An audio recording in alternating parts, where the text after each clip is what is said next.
been. Yeah, I mean, and that's definitely what's happened. I mean, after 3 games, I mean, 2 wins could have been 3, and I'm looking through the stats for the Big West, and I mean, you guys are first in a number of statistical categories. Scoring offense, looks like rebounding defense, assists, free throw percentage.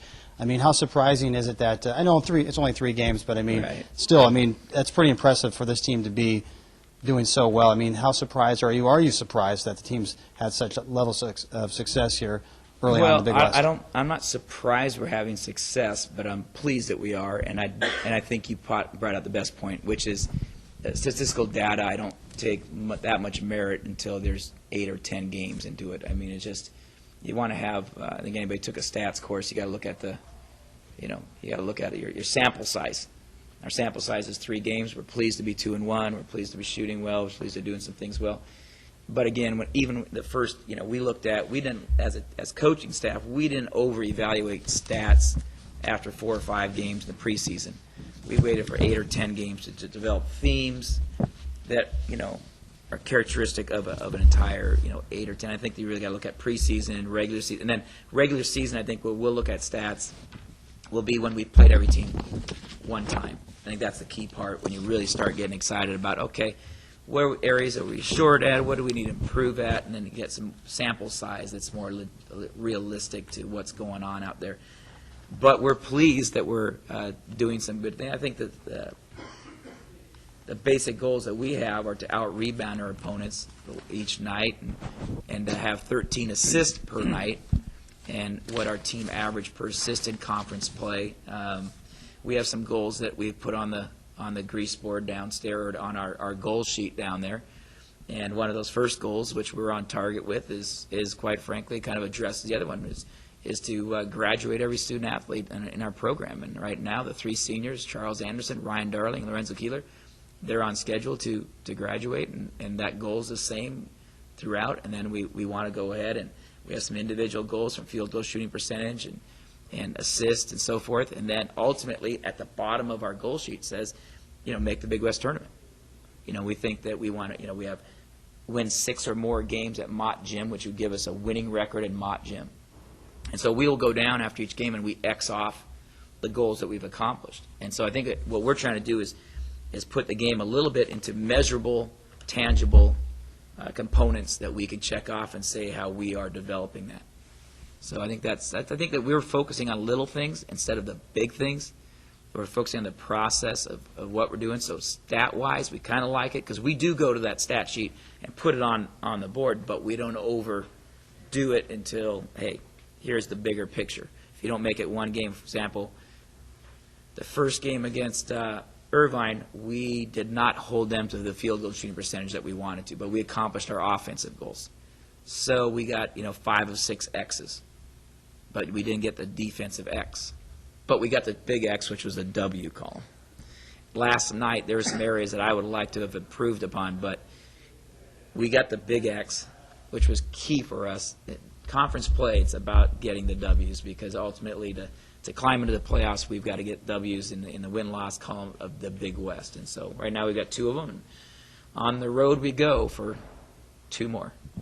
Yeah, I wanted to ask you about that. Going down south, talk about the 2 games. Fullerton, I think they're tied with you at 2-1, and then in Long Beach, one of the favorites to win at 1-2. So a couple of tough games coming up for you guys. Yeah, I think that we're going to see 2 teams that are have athleticism, length, quickness, and a little different styles than what we saw this weekend.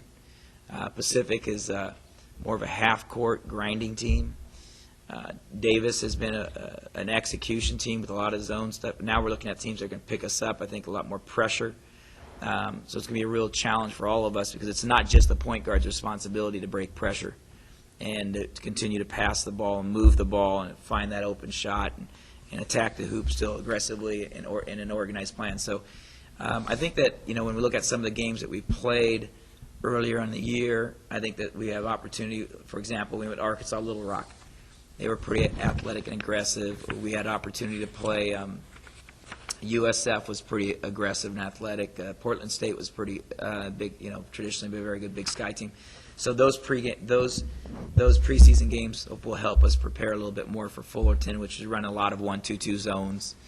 So I think there's a lot of stuff that we will have to work on this week for both of those teams that will certainly show us a little different look than what we've seen so far. Hey, Joe, for Shawn Lewis, he's made 11 of his last 15 shots, which includes his last 5 three-point shots. What's the difference between Shawn Lewis at the beginning of the season and the last 3 games? I think Sean's shooting percentage is very similar issue to Lorenzo. They both really found the rhythm of when to shoot. Shooting percentage is very rarely can I make a shot. It's when can I take the shot. And both their percentages were very low 5 games into the year. Got a little bit better after 10 games a year, and I've kind of hit the stride of 2 months of film work, 2 months of practice, 2 months of game. And so shot selection of what we call rhythm shot, whether the shot came after a reversal, came after inside out, instead of just arbitrarily just coming up and shooting because I can. Shooting because you can usually results in your teammates not knowing the shot was coming up. Sometimes it's so much more important that it's not whether you made it, it's whether your teammates knew you were shooting, so you had an offensive rebounding opportunity. And I think Sean's shot selection has been more consistent, therefore your confidence that you know the coach and your teammates say, hey, that's a good shot for you. That came off penetration, that came off a post pass, or it came off a fast break. So it's a rhythm shot. And that once you get that little bit of confidence, you step up and you say, okay, I'm starting to get this. So it's been a key for us. There's no doubt that, when we kind of figured this can take a couple months, you don't just roll out a new coach, a new system, and say be aggressive, but don't shoot every time. It's being aggressive always, but not necessarily forcing the issue. Does he contribute more offensively or defensively, even with his hot shooting as of late? What's nice about Shawn right now is I think that his defense and rebounding are probably more critical to us. What he's done, 2 things I think is critical, Tom, for Shawn is that what I'm probably most pleased with, and he's recognized this too, is what Shawn's ability to drive to the hoop on a couple sets that we have gave Ryan Darling 3 or 4 of his baskets. The penetration, Shawn's ability to penetrate and attack the rim has been critical for us. His defensive rebounding down the stretch at Irvine, huge 2 or 3 rebounds that we had to get down the stretch. He bounced up and got those. His defense on the wing, anticipating what's going on, having a long hand on some shooters. But his ability to be aggressive offensively and attack and distribute the basketball a little bit. He's one of the guys that we have 3 guys on our team whose assist total is higher than their turnover total. He's one of those guys, and that's a critical part of our team's success right now. Is can you attack yet share it? And that's been really, really big for us. How's it going, Coach?